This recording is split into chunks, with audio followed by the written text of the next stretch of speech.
Bonjour à tous. Alors, on est dans la suite de l'exhortation que je vous ai faite sur comment développer le discernement dans les rêves afin de ne pas tomber dans les pièges ou dans les liens que Satan peut nous tendre, ok, dans les pactes que Satan peut vouloir que nous tombions.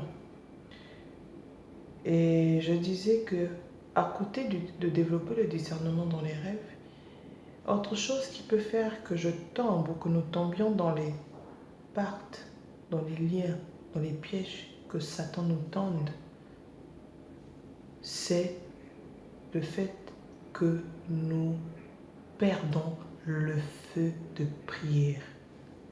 C'est le fait que nous perdons le feu de la méditation de la parole de Dieu. C'est-à-dire, lorsque tu ne pries plus comme avant, lorsque tu perds l'intensité de la prière, lorsque tu perds la persévérance dans la prière, lorsque tu perds la méditation quotidienne et profonde de la parole de Dieu, mais qu'est-ce qu'il arrive dans certains rêves que tu vas faire? Satan te mettra dans des situations où, au lieu de penser au nom de Jésus, au lieu d'invoquer Jésus, tu chercheras non plutôt à te justifier. Je prends un exemple. Qu'est-ce qui se passe? Il y a des rêves, quand tu les fais, tu as l'impression, tu ne te rends même pas compte que tu es dans un rêve. Tu as même l'impression que c'est la réalité. D'accord? Tu es en train de vivre une réalité. C'est juste quand tu te réveilles, tu te dis, oh mais c'était un rêve. Malheureusement, si tu n'as pas fait attention, malheureusement, si tu as accepté quelque chose dans ce rêve-là, tu as déjà créé un lien. D'accord?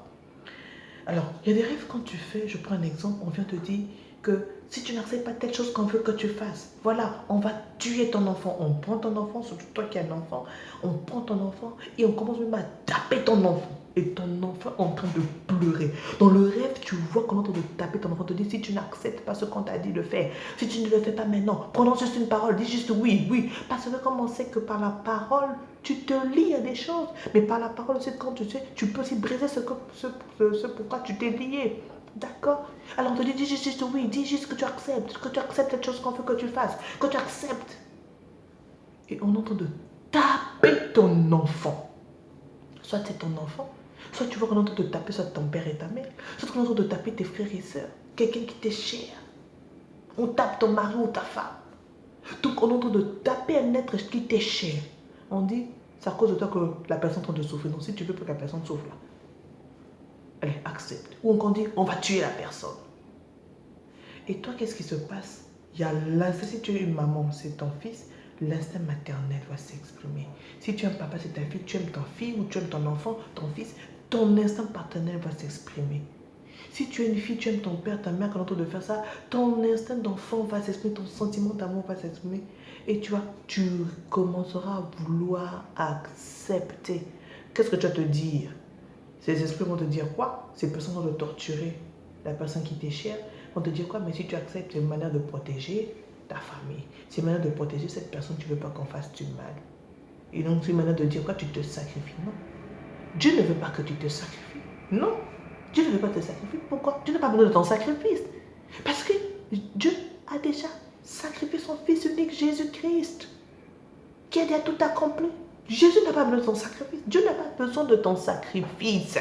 De dire oui, comme c'est moi-même qui est tombé dedans, comme c'est moi-même qui est dans ces choses-là, d'accord, je me sacrifie pour protéger ma famille. Non. Ça, c'est Satan qui te donne ce raisonnement, qui te pousse à ce que tu aies ce raisonnement-là. Mais ce n'est pas Dieu. Non, ce n'est pas Dieu. Mais tu te dis, mais Joseph, quand c'est comme ça, qu'est-ce qu'il faut faire? Parce que quand je vois qu'on est en train de taper mon enfant, je vais vouloir prendre la place de mon enfant. Non. Mais puisque tu as perdu le feu de prière, puisque tu as perdu la méditation de la prière, ou bien puisque toi-même tu reconnais que tu as eu à faire des choses qui t'ont poussé maintenant à ça, ou on te poursuit maintenant. Mais tu dois te rappeler une chose. Dans le rêve, il faut que tu dises que Jésus va sauver cet enfant. Jésus va sauver l'être qui m'est cher, que vous êtes en train de vouloir tuer. Jésus va sauver. Même parce qu'eux, ils sont innocents. Jésus va les sauver. Là, tu invoques, tu dis, Seigneur, je te demande pardon. Là, au fond de ton cœur, tu es en train de prier. Tu es en train de prier dans le rêve, tu pries. Tu dis, Seigneur, je sais que j'ai fait une erreur. C'est sûr que j'ai ouvert une porte à l'ennemi. C'est sûr que j'ai fait des choses qui ont entristé le Saint-Esprit en moi, le Saint-Esprit que tu avais mis en moi. C'est sûr que j'ai fait des choses, Seigneur, qui m'ont éloigné de toi. Mais Seigneur, je te demande pardon. Je te demande pardon. Purifie-moi par ton sang. Et j'invoque ton nom. Que tu sauves la personne que mes amis sont en train de prendre, sont en train de vouloir tuer ou taper. Sauve cette personne au nom de Jésus. Dieu va agir. Mais dans le rêve, ces personnes-là, animées par des mauvais esprits, des démons, vont vouloir te pousser à ce que tu fasses un sacrifice. Tu dis non, je me donne, j'accepte, moi je me donne, non. Dieu n'a pas besoin de ton sacrifice parce que Dieu a déjà un sacrifice, c'est Jésus. On a déjà un sacrifice. Dieu n'a pas besoin de ton sacrifice. Vous savez, lorsque Satan voit, comme je disais la dernière fois, que dans le monde réel, il ne t'a pas eu, il va passer par des menaces. Il va te dire, si tu ne fais pas ceci, voilà ce qui va t'arriver. Hein, je prends un exemple courant. Tu es dans une entreprise, mais le chef d'entreprise, ça veut sortir avec toi, surtout nous, des fois les femmes. Ça arrive aussi avec des chefs d'entreprise, hein, des directrices, des générales, veut sortir avec un jeune, tu ne veux pas, il te dit pas. Donc imagine que le chef te dise, bon, ou la chef te dit, je veux sortir avec toi. Et toi tu refuses. Il dit, bon, puisque tu refuses, maintenant, il te menace. Il te dit, tu vas perdre le boulot, tu vas perdre tel avantage, tu vas plus tel avantage, tu n'auras plus ceci, tu n'auras plus de salaire, ou je coupe tel avantage. Toi, si tu es tellement attaché à ton salaire, à tes avantages, tu te dis, ah, vraiment, sincèrement, ah, donc j'accepte seulement. Ah, parce que moi, je veux mon boulot. Ah, surtout si tu te mets à prier, Seigneur, change de cœur du DG là, ou bien du chef là, ou de la cheftaine là, qui veut m'enlever. Et que ça change, que tu dis, ah, c'est comme si Dieu n'agit pas. Ah, que je donne, donc j'accepte seulement ce qu'il me dit de faire. J'accepte seulement. Et après, on te dit, oui, d'ailleurs, si tu refuses aussi de faire ça avec moi, partout tu n'auras plus le boulot parce que je serai contacté tout le monde pour qu'on n'accepte pas de te prendre. Vrai ou faux? Qu'il y a des cas comme ça qui se passent.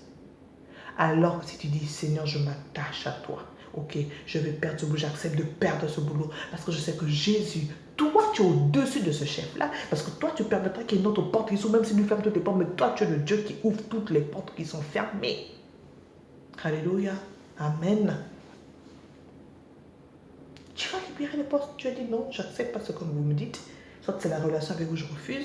Soit elle est entrée dans tel truc, telle structure, je refuse. Tu pars. Tu pars. Parce que ce sont des menaces. Quand Satan commence, c'est la même chose avec Satan dans les rêves. Quand il commence à te faire des menaces, Satan commence à te dire, si tu fais pas ceci, je vais toucher tes enfants, je vais tuer tes enfants, ou je vais tuer cette personne, ou tu vas voir, si tu fais pas ceci, je vais bloquer tout ce que tu as comme avantage dans ta vie, ce que je t'avais donné. Satan va emmener ça, va te donner des menaces. Quand Satan arrive à te faire des menaces, ça veut dire qu'il reconnaît les choses qu'il ne t'a pas et qu'il ne peut rien réellement faire sur toi. Il va m'en passer par des menaces. Quand tu commences à voir ça, sache que tu deviens plus fort. Ça veut dire que Satan n'a plus de pouvoir sur toi. Fais ça rentrer dans ta tête. Quand dans les rêves, Satan vient par des menaces, sache qu'il n'a plus de pouvoir. Il n'arrive plus à te tenir. Parce que quand Satan t'a dans ses mains là, tu crois qu'il va te menacer. Il va juste agir. Même avant seulement, il te tue. Vrai ou faux? Hein? Vrai ou faux? Quand Satan, il a entre tes mains, entre ses griffes là, oh, il n'a même pas besoin de te faire des menaces. Il dit, ah, tu refuses cette chose, d'accord, pouf, ça te tue. Soit il te fait un truc, il te fait souffrir un pied, le pied ronfle, tout. Il n'a même pas besoin des menaces. Mais quand Satan arrive au niveau des menaces, quand tes ennemis arrivent au niveau des menaces, c'est non des menaces, ça veut dire qu'ils ont tout essayé, ils n'ont pas pu. Tu deviens même plus fort qu'eux. C'est ce qui ne te révèle pas, c'est ce qui te cache. Hein? Quand ils vont te dire, oui, tu avais fait le pacte, non, on avait fait le pacte, tu ne peux plus briser ce pacte-là, parce que si tu le brises, ça va se retourner contre toi, ça retourne sur des enfants et tout. Ils sont en train de te cacher la vraie vérité.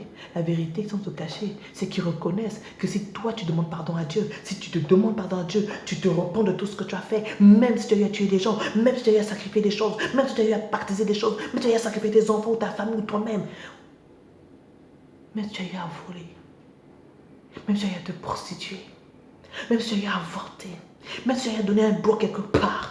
Satan te cache une chose, tes ennemis te cachent une chose, les gens de ces pactes te cachent une chose. C'est qu'ils reconnaissent que si tu demandes pardon, si tu vas devant le trône, la croix de Jésus, tu vas en bas de la croix de Jésus, tu demandes pardon à Jésus, tu ouvres ton cœur, tu confesses tout devant Jésus, donc bon, c'est la seule. Dieu va te pardonner. Et toutes ces condamnations-là, tous ces pactes-là, Dieu va les détruire. Hein? Parce que Jésus a dit que par le sacrifice de Jésus, il a détruit toutes les condamnations qui pèsent et qui pesaient sur nous. Les condamnations passées, actuelles et futures. Jésus a tout détruit. Il n'y a aucune condamnation, aucun pacte que tu as fait. Hein? Même si tu es le seul à voir ce que tu vois, même si tu es le seul à ressentir ce que tu ressens, même si tu es le seul, tu sais ce que tu vois dans les rêves. Sache, il y a une personne qui sait tout ce que tu ressens, tout ce que tu vois, tout ce que tu sens, la peur que tu as. c'est Jésus. Et la seule personne qui peut te faire sortir de là, c'est Jésus. Je te redis une chose. Quand tes ennemis commencent à te menacer, quand Satan commence à faire des menaces, comprends déjà une chose dans ta tête. C'est que il n'arrive plus. Il n'arrive plus à te contrôler. Tu n'es plus sous ses griffes. Non. Il n'arrive plus. Il n'arrive plus à t'avoir. C'est fini. Ça veut dire que tu deviens maintenant au-dessus. Si avant tu étais là, tu deviens au-dessus. C'est là que tu dois prendre. Alors pour arriver à ça, intensifie ton niveau de prière. Relève-toi quand tu vas dans des rêves, que là où tu devais dire, Jésus, brûle. Au nom de Jésus, je te tue. Au nom de Jésus, je te détruis. Tu commences à justification. Hein? C'est comme on dit, tu commences à vouloir négocier avec ceux avec qui tu es dans le rêve. Hein? Quelqu'un vient te pointer là, tu dis, pardon, ne me tue pas. Tu sais, ne me tue pas. Moi, je pour ma fille, ne me tue pas. Oh! Là, ça veut dire que tu as baissé ton niveau de prière. Là, ça veut dire que tu as baissé la méditation de la parole de Dieu. Mais lorsque quelqu'un vient te pointer une arme comme ça là, tu dis que cette arme, tu vas la tirer. Aucune balle va sortir de cette arme. Ça, tu as un niveau spirituel élevé. Tu lui dis ça dans le rêve. Cette arme ne va faire sortir aucune balle. La personne s'il va dire, je te tire, tu tires. Là, tu réponds à la personne, tire. Aucune balle. Même si la balle sort là, elle va me traverser le corps. Je ne serai pas blessé. Et là, quand la personne tire aussi, pouf, soit aucune balle ne sort, soit aucune, ça traverse ton corps, mais tu n'es même pas mort.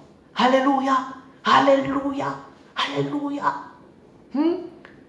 Toi, quand tu as ton niveau spirituel baisse, quand tu ne lis plus la parole de Dieu, quand tu ne médites plus la parole de Dieu, quand tu vas te retrouver dans une situation comme ça, tu vas vouloir te justifier. Pardon, tu vas prendre la fuite.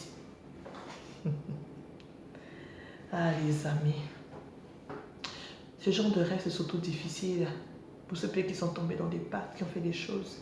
Des fois ils se disent je ne peux pas m'en sortir. Parce que tu dis, tu es la seule à entendre tout ce que tu entends. Tu es la seule à voir tout ce que tu vois. Tu es la seule à sentir ce que tu sens. Oui, ces esprits mauvais là, ces démons là, ces gens avec qui tu as pactisé vont vouloir te garder dans cet état de te dire que tu es seul à voir ça. Tu es seul, tu ne pourras pas sortir de ce cercle, tu ne pourras pas sortir de ça, tu ne pourras pas sortir du pacte. Ce sont des menaces. Je te répète, quand Satan t'a entre ses griffes là, quand Satan t'a entre ses griffes, il ne va pas vouloir te menacer. Il ne va même pas te menacer parce qu'il va directement agir. Mais quand on commence à te menacer que si tu fais ça, tu vas voir, si tu fais ça, ça veut dire qu'il ne tend plus, te contrôle plus, Satan. Ça veut dire que Dieu t'a déjà fait sortir de là. Mais tu ne te rends pas compte parce que Satan cherche à te garder le regard juste autour de toi seulement. Que tu ne lèves pas la tête. Lève la tête. Lève la tête. Et lève la tête de quoi? Regardez vers Dieu. Regardez vers Dieu. Comme m'a dit David, je fixe les yeux vers les montagnes, d'où me viendra le secours. Le secours me vient de l'Éternel, qui a fait les cieux et la terre. Lève les yeux, ne reste pas fixe sur ce qu'on te dit, ne reste pas fixe sur ceux qui sont en train de te venir te menacer. Lève ta tête, ça veut dire lève les yeux vers l'Éternel, crie à l'Éternel, demande pardon à Dieu et crie à l'Éternel, dis Dieu, mon secours, viens me faire sortir d'ici. Pendant qu'on te dit, on va prendre ton enfant, on va tuer ton enfant ou tes enfants, on va tuer ta femme ou ton mari, on va tuer ton père ou ta mère, on va tuer tes frères et sœurs. Si tu arrêtes de faire ce qu'on te dit de faire, tu dis, Jésus, prends, viens agir et viens sauver mes frères et sœurs. Viens sauver mes frères et sœurs. Mon fils qu'on entend de prendre, mon père qu'on entend de prendre, ma mère qu'on entend de prendre. Viens les sauver au nom de Jésus. Jésus viendra les sauver. Lorsque tu cries, Seigneur Jésus, viens me faire sortir de l'endroit où je suis. On entend de me menacer. Viens me faire sortir. Je te demande pardon pour tout. On doit tout. Viens me faire sortir. Dieu va venir te faire sortir de là. Alléluia. Voilà les réflexes que tu dois avoir. Le discernement dont tu as besoin pour ces genres de rêves. Les attitudes dont tu as besoin pour ce genre de rêve. Essaye ça dans un des rêves, tu vas voir, ça va marcher. Ça va marcher. Alléluia. Voilà ce que je voulais ajouter. Voilà ce que je voulais ajouter. Je te dis, je te le répète. Vous allez peut-être voir une tautologie, mais je crois qu'il y a quelqu'un qui a besoin d'entendre ça. Qui a besoin que je répète. Lorsque dans les rêves, Satan commence à te menacer, ça veut dire qu'il te contrôle plus. Il te contrôle plus. C'est comme un homme, donc, quand tu dragues une fille. Quand la fille refuse, oh, tu refuses, si tu refuses, je te taper, je te taper. Ça veut dire qu'il comprend qu'il ne peut plus te forcer, il peut non passer par les menaces. qui ne te contrôle plus, qui ne t'a pas entre ses mains. Satan, c'est la même chose. Tes ennemis, c'est la même chose. Quand ils te contrôlent, ils vont nous passer par les menaces. Ça ne va pas marcher. Là, quand les menaces annoncent, tu sens qu'il y a besoin des menaces, on te menace, on va fermer ici, on va fermer là. Oh, là même, toi, maintenant, te louer pour dire Seigneur, merci. Je demande encore pardon si j'ai fait des choses dans ma vie. Si j'ai eu à faire des choses dans ma vie, je demande pardon. Mais Seigneur, prends ma vie, pardonne-moi, sauve-moi. Alléluia. Que l'honneur et la gloire reviennent à Dieu. Et que tu reprennes le feu de prière dans ta vie. Que tu reprennes le feu de la méditation de la parole dans ta vie. Et que tu prennes le discernement dans ta vie, dans les rêves que tu fais, pour la seule gloire de Dieu. Pour la seule gloire de Dieu.